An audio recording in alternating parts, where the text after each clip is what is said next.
Hi, this is Rachelle with Live in Vibrancy, and today, in honor of the workshop that I'm going to be doing the last weekend of January in my Facebook group on the mindset you need to create easily, I'm focusing on mindset things at the moment, and so one of them is these hidden points of resistance that we have.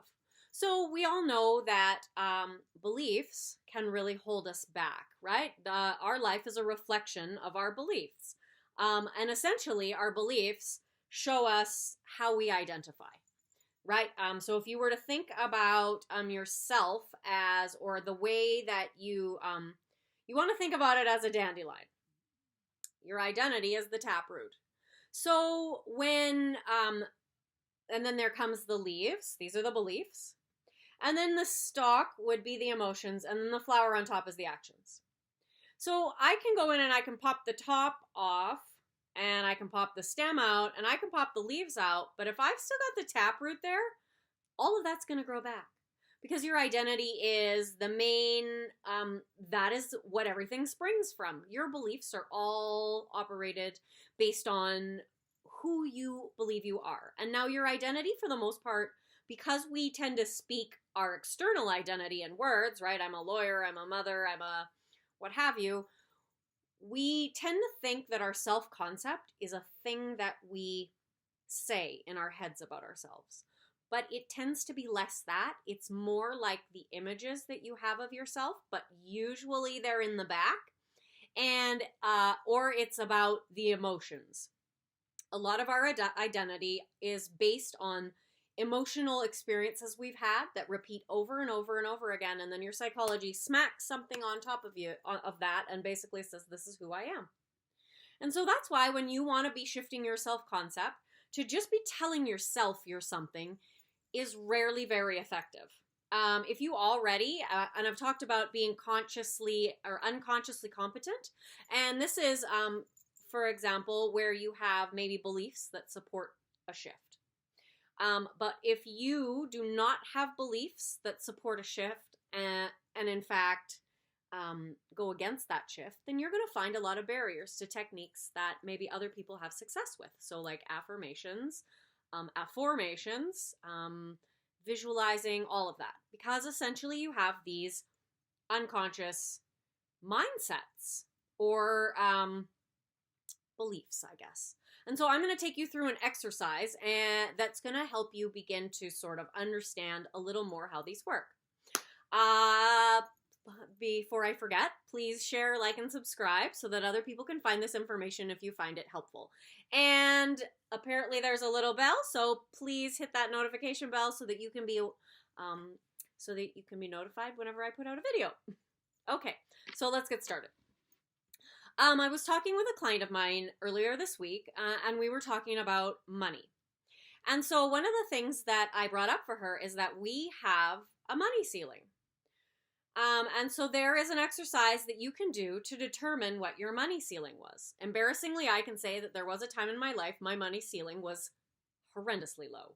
And it wasn't until I kind of noticed the pattern that I recognized it was there. But this exercise should help you a little better, or do it a little easier than having to, muddle through it for years. So I want you to take a minute and just close your eyes.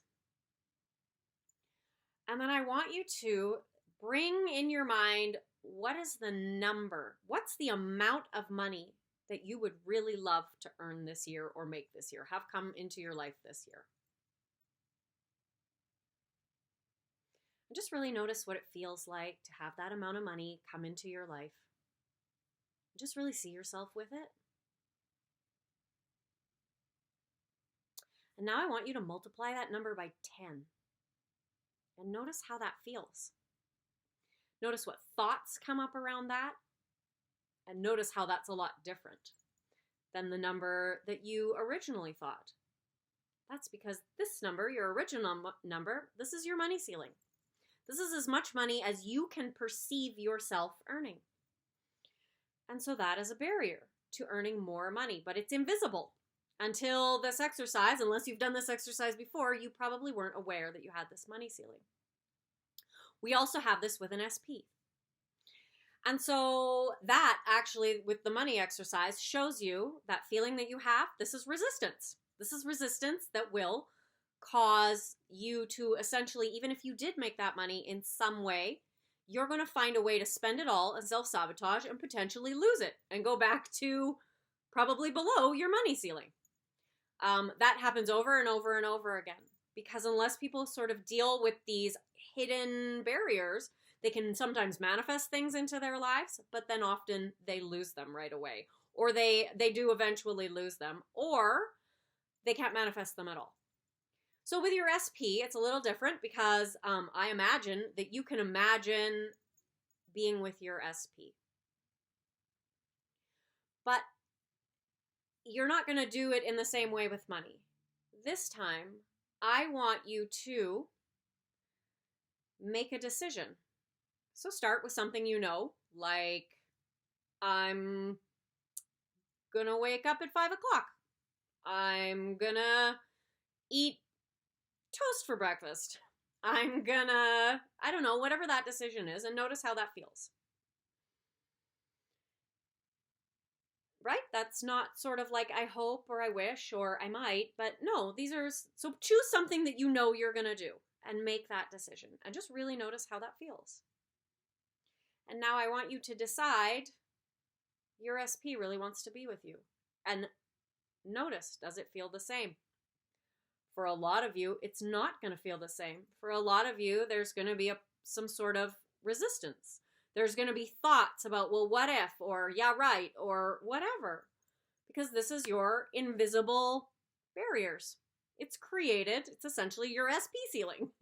It's created based on a variety of things that are unseen and are definitely not in your conscious mind. They're not in your conscious awareness. But making a decision about what you're manifesting, I've talked about it before, is the number one best way. If you don't know what's in your way, what's stopping you from getting there, make a decision, and then all your resistance will reveal itself to you. And then it's literally a matter of removing it one thing at a time. And you're in the middle of it, so I understand it can feel overwhelming. But if we were to break it down into a framework, that's literally what the framework is. Make a decision, notice the resistance, deal with the resistance, keep going, make a decision again. And so hopefully this kind of helps you determine what your SP ceiling is. Because if you aren't in that space where you can simply decide that your SP wants to be with you, like not in a month, not in 6 months, like right now, then you know that you have some sort of resistance to that. And you're not going to affirm that away, because that's an energetic thing. That is in your energy body, that is in the unconscious mental body, and that is in your emotional body. And so those are the places that you begin to deal with that. So you notice what you feel, you notice what you think, and then journaling is an amazing way to begin to really dig what's in the shadow, what's in the unconscious. So hopefully that helps, and I really am looking forward to diving deeper into this at the end of the month, because I talk to a lot of people and I hear a lot of really limiting stories that we often don't even recognize are absolutely blocking us from having what we want. You cannot tell yourself this story and also manifest. So I hope to see you there, because I'm really looking forward to helping a lot of you see maybe some of the shifts that you need to make to get that traction and momentum you're looking for. And I hope you played full out with this, because you can't read a book about water and get wet.